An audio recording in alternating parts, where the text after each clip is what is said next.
राधे राधे प्यारे साथियों, प्रद्योत गुरुकुल में आपका हार्दिक स्वागत है। मैं हूं पीके सर और आप देख रहे हैं प्रद्योत गुरुकुल यूट्यूब चैनल।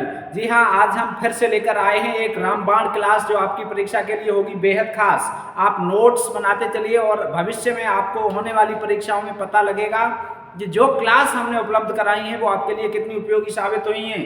ठीक है, तो आने वाला समय बताएगा, ये समय निर्धारित करेगा कि क्लास कितनी उपयोगी है। लेकिन मेरे हिसाब से ये क्लास बेहद उपयोगी है। जो भी परीक्षाएं हो रही हैं उनमें अमृतलाल नागर के उपन्यास और उनका वर्ड विषय बहुत पूछा जाता है। इनके 2 उपन्यास तो हर परीक्षा में बारी बारी आते हैं। हर परीक्षा में, बिहार की परीक्षाओं में भी कई बार आए हैं, राजस्थान में भी आए, यूपी में भी आए, यूजीसी में भी आए। तो 2 तो उपन्यास इतने महत्वपूर्ण हैं जिनका वर्ड विषय बार बार पूछा जाता है। खंजन नयन और मानस का हंस। खंजन नयन और मानस का हंस, ये 2 महत्वपूर्ण उपन्यास तो बेहद प्रचलित हो गए परीक्षाओं के लिए।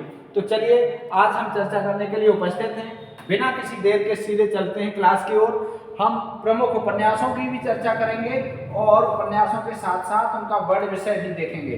ठीक है, अमृतलाल नागर, यदि हम चर्चा करें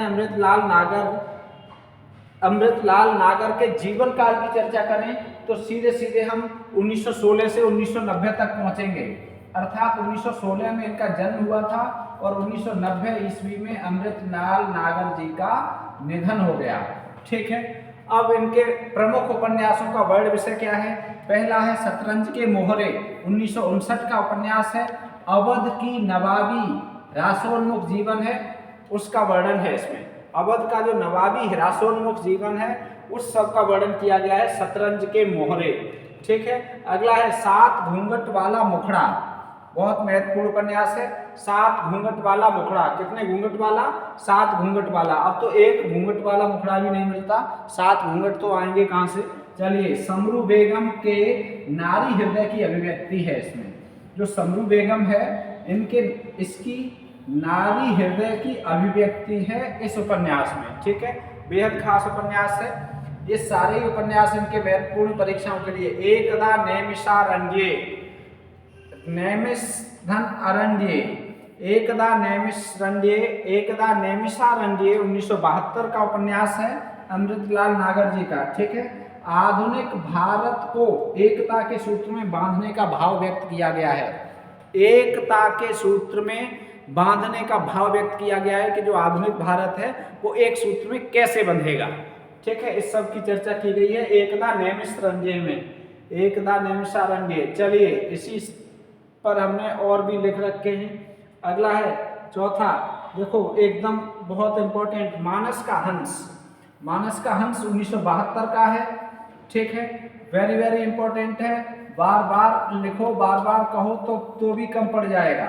तुलसी के जीवन पर आधारित है मानस का हंस। मानस का मतलब यहाँ क्या है? रामचरितमानस, और उस रामचरितमानस का हंस कौन है? उसमें तुलसी। ऐसे आप याद रखेंगे तो मानस का हंस कौन है? ठीक है, तुलसीदास के जीवन पर आधारित है। ये बहुत महत्वपूर्ण है, बार बार पूछा जा रहा है। और ये खंजन नयन 1981 का है, ये 1972 का है। खंजन नयन सूरदास के जीवन पर आधारित है। सूरदास जी जन्मांध थे या अंधे थे, इस बात को लेकर ये उपन्यास का नामकरण किया गया है। वैसे खंजन एक पक्षी होता है जो अपनी नेत्रों की चंचलता के लिए प्रसिद्ध है। नेत्रों के कारण ही प्रसिद्ध है, जिसकी प्रसिद्धि का कारण उसके नेत्र होते हैं। उपमा दी जाती है, नायिकाओं को उपमा दी जाती है खंजन नयन की। तो ये खंजन नयन सूरदास के जीवन पर आधारित उपन्यास है। ये 2 महत्वपूर्ण हो गए।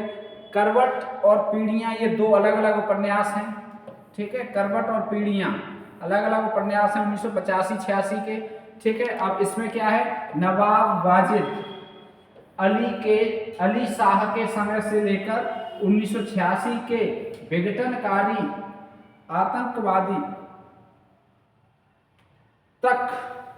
आतंकवाद तक के सामाजिक जीवन के विकास का चित्रण इसमें दिखाया गया है। ठीक है, अगला क्या है? अमृत और विष। इसमें क्या है? ये 1966 का उपन्यास है। यदि ये पूछी जाए अंग्रेजी शासन से लेकर स्वतंत्रता प्राप्ति तक के जीवन स्थितियों का निरूपण है।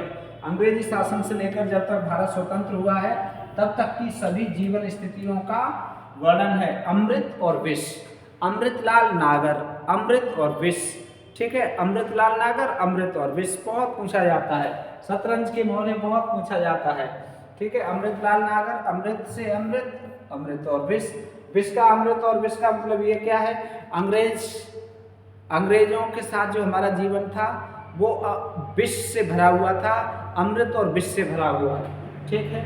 चलिए अगला देखते हैं। अब अगला पेज अन्य उपन्यास इनके देखते हैं। कुछ अन्य उपन्यास जिनके वर्ड विषय हमने यहाँ नहीं लिए हैं, इन्हीं के उपन्यास हैं। महाकाल, कौन सा है, महाकाल, ठीक है। अमृतलाल नागर का उपन्यास है महाकाल, 1947 ईस्वी का है, ठीक। सेठ बांकेमल, सेठ बांकेमल 1955 का है। बूंद और समुद्र, बूंद और समुद्र, ठीक है। अमृत कहाँ से निकला था, अमृत कहाँ से निकला, समुद्र, समुद्र की बूंद, समुद्र में से बूंद के रूप में अमृत निकला था, ठीक है। देवताओं और राक्षसों में युद्ध हुआ था अमृत के लिए। नाच्यो बहुत गोपाल, ठीक है, नाच्यो बहुत गोपाल, गोपाल काय के लिए नाचे, अमृत के लिए, मोहिनी रूप धारण कर लिया था। भगवान विष्णु ने अमृत प्राप्त करने के लिए मोहिनी रूप धारण किया था, तो नाच्यो बहुत गोपाल, बिखरे तिनके, बिखरे तिनके, ठीक है। और अग्निगर्भा, अग्निगर्भा, ये उपन्यास सभी महत्वपूर्ण उपन्यास ये भी हैं अमृतलाल नागर के। ये उपन्यास किनके हैं, अमृतलाल नागर के, ठीक है।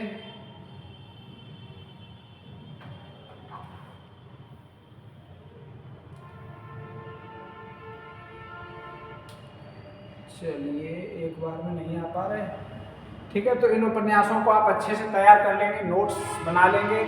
मानस का हंस, अमृतलाल नागर, खंजन नयन, अमृतलाल नागर, तुलसी के जीवन पर आधारित, सूरदास के जीवन पर आधारित, एकता नैमिषारण्य, आधुनिक भारत की एकता के सूत्र में बांधने के भाव को व्यक्त किया गया है।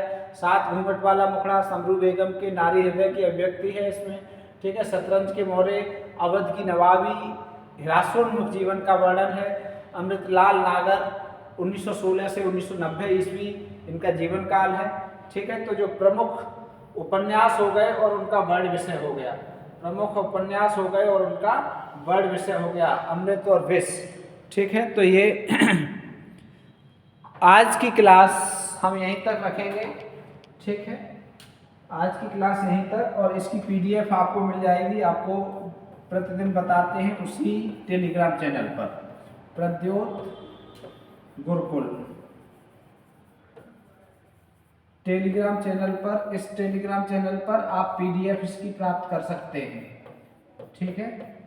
टेलीग्राम चैनल से इसकी PDF प्राप्त कर सकते हैं। और वार्ता के लिए नंबर तो आपको याद ही हो गया होगा, 97 58 43 28 87, ठीक है। आशा और विश्वास है कि ये वीडियो आपके काम आएगी, ये क्लास आपके काम आएगी और आपकी परीक्षा में आपको ज़रूर लाभ पहुंचाएगी, ठीक है। आज इसी छोटी क्लास के साथ हम आपसे विदा लेते हैं, मिलेंगे फिर। स्वस्थ रहें, मस्त रहें और व्यस्त रहें, राधे राधे कहते रहें। जय हिंदी, जय भारत।